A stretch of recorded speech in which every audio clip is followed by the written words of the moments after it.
Welcome to Gomez world. இன்றைக்கி என்ன ரெசிபினா சுண்டைக்காய் சட்னி.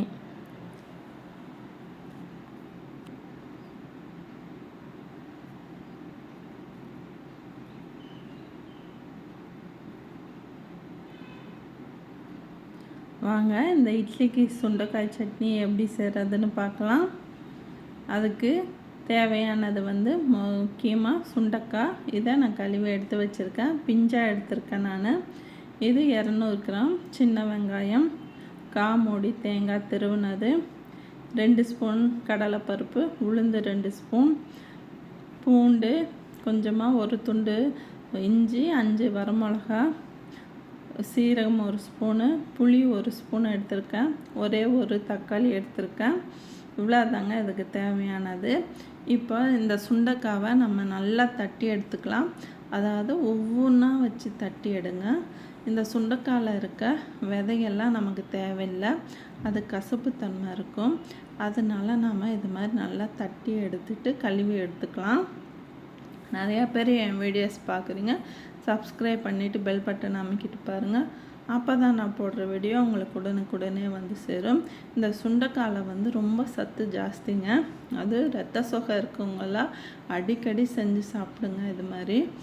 அதுவும் இல்லாமல் வயிற்றில் புண்ணு இருந்தாலும் நல்லா குணமடையும், வாயில் புண்ணு இருந்தாலும் குணமடையும். இது பசங்களுக்கு அடிக்கடி செஞ்சு கொடுங்க. ஏன்னா தனியாக சுண்டைக்காவை பசங்க சாப்பிட மாட்டாங்க. இது மாதிரி சட்னியாக துவையலாக செஞ்சு கொடுத்தா பசங்க சாப்பிடுவாங்க, விரும்பி சாப்பிடுவாங்க. இதை நல்லா கழுவி எடுத்துட்டு அதுக்கப்புறமா நம்ம வறுத்து எடுக்கலாம் இந்த சுண்டைக்காவை. இப்போ கடாய் நல்லா காஞ்சதும் கொஞ்சமாக எண்ணெய் ஊற்றி இந்த சுண்டைக்காவை நம்ம வறுத்து எடுத்துக்கலாம். இந்த சுண்டைக்காவை கழுவும் போது 1-2 விதை இருந்தால் பரவாயில்ல, அதனால பிரச்சனை இல்லை, ரொம்ப கசக்காது. நம்ம அதுவும் வடை சட்டியிலே ஒட்டிக்கும், கடாயிலே ஒட்டிக்கும், அதனால் நமக்கு பிரச்சனை இல்லை. இப்போ நான் வறுத்து எடுத்துட்டேன் இது மாதிரி நல்லா. இப்போ கடாயில் வச்சு எண்ணெய் ஊற்றிருக்கேன், தேங்காய் எண்ணெய் ஊற்றிருக்கேன். இதில் கடுகு, உளுந்து, கடலைப்பருப்பு, சீரகம், உளுந்து எல்லாத்தையும் போட்டு பொரிய விட்டுட்டு அதுக்கப்புறமா சின்ன வெங்காயத்தை நம்ம சேர்த்துக்கலாம். நல்லா பொரியட்டுங்க. இந்த சின்ன வெங்காயம் வதங்கட்டுங்க. வதங்கின பிறகு நாம் அதுக்கப்புறமா வரமிளகா, பூண்டு, இஞ்சி சேர்த்துக்கலாம். இது காரம் பத்தலைன்னா இன்னும் கொஞ்சம் நீங்கள் காரம் சேர்த்துக்கோங்க. இது கொஞ்சம் காரம் ஜாஸ்தியாக இருந்தால் பசங்க விரும்பி சாப்பிடுவாங்க, நல்லாவும் இருக்கும். ஆனால் நிறையா பசங்க காரம் சாப்பிட மாட்டாங்க, அதனால நான் கம்மியாக சேர்த்துருக்கேன் காரம். இந்த வெங்காயம் வேகிறதுக்கு கொஞ்சமாக உப்பு சேர்த்துக்கோங்க. நான் ஒரே ஒரு தக்காளி சேர்த்துருக்கேன். நான் இந்த சட்னிக்கு தக்காளியே சேர்க்க மாட்டாங்க, நான் சேர்த்துருக்கேன். எதுக்காகனா எனக்கு புளியோட தன்மை சேராது ஜாஸ்தியாக, அதனால தக்காளி புளிப்பு ஒன்றும் செய்யாது, அதனால கொஞ்சம் ஒரு தக்காளி நான் சேர்த்துருக்கேன்.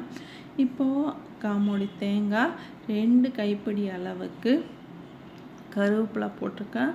கருவேப்பிலையும் பசங்களுக்கு ரொம்ப ரொம்ப நல்லதுங்க, அதுலேயும் மருத்துவ குணம் ஜாஸ்தியாக இருக்குது. அதனால் நீங்கள் கருவேப்பிலை தாராளமாக போட்டு செஞ்சு கொடுங்க. அதுக்கப்புறமா ஒரே ஒரு ஸ்பூன் பேஸ்ட் போட்டிருக்கேன், புளி பேஸ்ட் போட்டிருக்கேன். அதுக்கப்புறமா நம்ம வறுத்து வச்ச சுண்டைக்காவை நான் சேர்த்துருக்கேன். இதை நல்லா வதங்கட்டும். இதை வதங்கின பிறகு ஆற விட்டு நம்ம அரைச்சி எடுத்துக்கலாம்.